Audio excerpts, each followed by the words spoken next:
Hello and welcome. My name is Roger Quayle, and you are listening to My Life in the Mosh of Ghosts.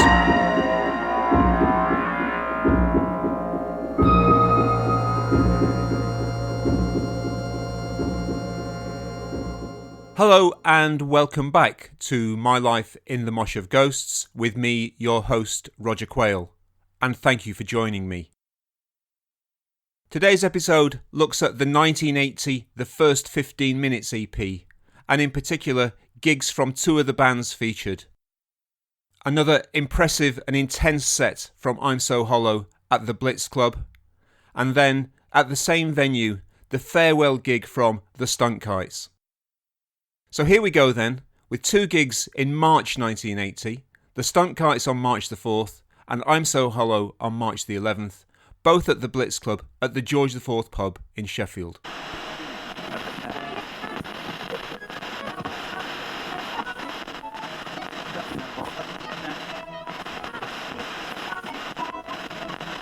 Well, it's taken them a powerful long time to get onto record, but they've done it at last. Clock DVA, one of those names you've seen, I bet you've seen around for years, but there they are now on an EP called 1980 The First 15 Minutes.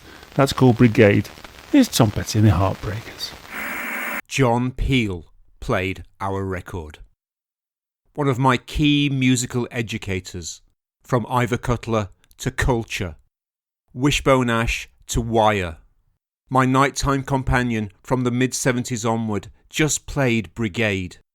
All biscuit tin drums and bin lid cymbals, produced by Cabaret Voltaire at Western Works on my 19th birthday, on BBC Radio 1.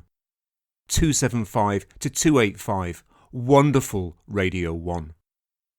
Heard the length and breadth of the nation by everyone, from students in Strathclyde to old lags in Parkhurst. Radio waves travelling at the speed of light, leaving planet Earth, ready to rock the aliens out on Aldebaran in the next century. A year ago, I was playing Bebop Deluxe covers in a Pitsmoor bedroom. Now, I am a recording artiste. And while I'm sufficiently grounded to know that I haven't made it, I do at least feel that I've got a glimpse of the instructional manual on how to construct it. This feeling is reinforced by the inclusion of another DVA song, You're Without Sound, on Hicks from the Sticks, a Pennine-straddling, album-sized compendium of haircuts, synths and haberdashery, compiled by sounds writer Des Moines. The 1980 The First 15 Minutes EP is the brainchild of Mark White and Stephen Singleton from local band Vice Versa. These electropop entrepreneurs have started their own label, Neutron Records, and have invited other Sheffield bands they admire to join them on a 7-inch vinyl release, in an attempt to capture the essence rare of South Yorkshire at the turn of the new decade. The four bands featured are Vice Versa, Clock DVA, the Stunt Kites and I'm So Hollow. Very impressive. Makes Joy Division sound frivolous. While I might be fantasising about our music heading for the outer limits, I'm So Hollow are on a journey to inner space. Since I last saw them in November at the same venue, their physical, quizzical music has grown even more intense, scorching the topsoil, turning the crust to husk, burrowing through the mantle to get to the core. I'm somewhat jealous of drummer Joe Sawicki, whose setup has more skins than a packet of Rizzlers. He's just a gong away from the perfect Keith Moon memorial kit, and his rhythmic real estate occupies most of the available acreage on the compact stage. Tucked in, next to Joe, is the Kinski-like bass sentinel Gary Marsden.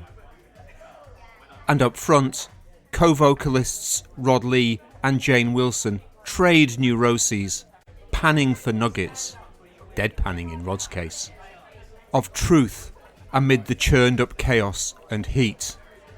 The process finding its acme in Jane's haunting "I'm sure you'll see me when you can" refrain on a new song called Unbroken Line. Jane does her bunny hop come rain dance shimmy, a little Pocahontas pogo from behind her keyboard stand, and the room swoons. I sort of know her. She lives a couple of streets away from me on Dial Way at Shire Green. This wonted local girl transformed by the power of music. Her perfect embouchure a clarion call for 1,000 brass bands. Louise Brooks, found in the Brightside and Carbrook Co-op. A hometown queen in her kingdom of sound. Later that night, with no little immodesty, I write in my diary, "I'm so hollow, the only other Sheffield band that really matters." Soon after, John Peel himself calls Jane at home on Dial Way to book the band in for a session. I bet you wish you called your band the Stunt Kites. It might well be the first 15 minutes of the 80s, but the clock is ticking for the Stunt Kites. Beautiful People, their track on the 1980 EP, is to be their first and final vinyl flight. Their January gig at the George IV saw the band in freefall, dragged down to earth by drugs, liquor and bickering. Their return to the same venue in early March is to be the farewell performance. With no little irony, the gig is a sellout. The cantankerous rancour that has dogged the band is set aside for the night, a minor triumph at the end of a tragic trajectory. Hepatitis-ridden frontman John Allen, unable to stand, spends much of the show singing from a chair. He rocks back and forth, concertinaed at the waist. An apoplectic Norma Bates from Psycho, raging against the lying and the shite. I've witnessed the birth of many of their songs in bedrooms, school corridors and church halls all over Burngreave. Suburbia, made in Hong Kong, Europe, and watched them become believable transports of bile and fury. Nimble and elfin, Steve Chapman's Banshees-like chop-chop rhythm guitar jousts valiantly with Nigel Renshaw's pistols-fuelled lumbering cannonade. In the woodshed, rhythm section Brent and Ashley are a whirring, blurry mesh, pulping each song into submission. And the room is moving, literally. I can feel the floorboards undulating beneath my feet as the band's young fans throw themselves around with untrammelled abandon, flailing their limbs and bellowing punk rock hymns. For these kids, the Sex Pistols and the Clash at the Black Swan in 1976 might as well be as real as Star Wars. Another galaxy, another time. This is their band, and this is now. Meanwhile, in the snug downstairs, the locals, having a quiet Tuesday night drink, suddenly have fresh dandruff on their shoulders and notice a new dust settling on the heads of their foamy pints of bitter, as tiny flecks of paint and plaster become dislodged by the messianic mosh above them. The Stunt Kites finish with a cover of the Velvets' White Heat, White Light. And I'm thinking about the summer of 1978, when we used to thrash out Sex Pistols songs in Chris Vincent's house. Me, John Allen, Steve Chapman and Vinner on bass.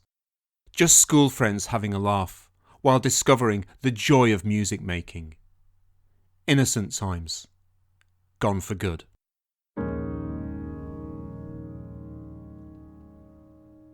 John Allen and Nigel Renshaw reformed the band with a new rhythm section in 1981 and played around Sheffield until 2007.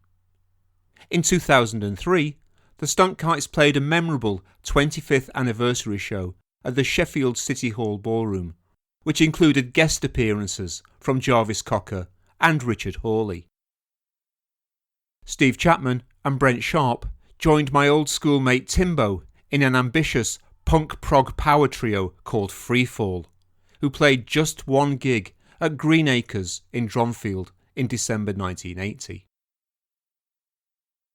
Steve Chapman died in Helsinki in 2006. I only found out this sad fact when I started the research for this blog a few years ago. When I called my blog My Life in the Mosh of Ghosts, I had no idea how much grief and loss I would uncover. Steve will always be 19 to me, the only guy in winkle pickers and a chef's jacket at an Eric Clapton gig, unafraid to stand out from the crowd. Rest in peace, old friend. You have been listening to My Life in the Mosh of Ghosts with me, your host, Roger Quayle. Thank you to Jono Podmore for the guest voice, to Simon Elliott Kemp for the intro and outro music, and to Rionagh for the artwork. Join me again next time for another episode from My Life in the Mosh of Ghosts. This is your host, Roger Quayle, saying thanks a lot and bye-bye.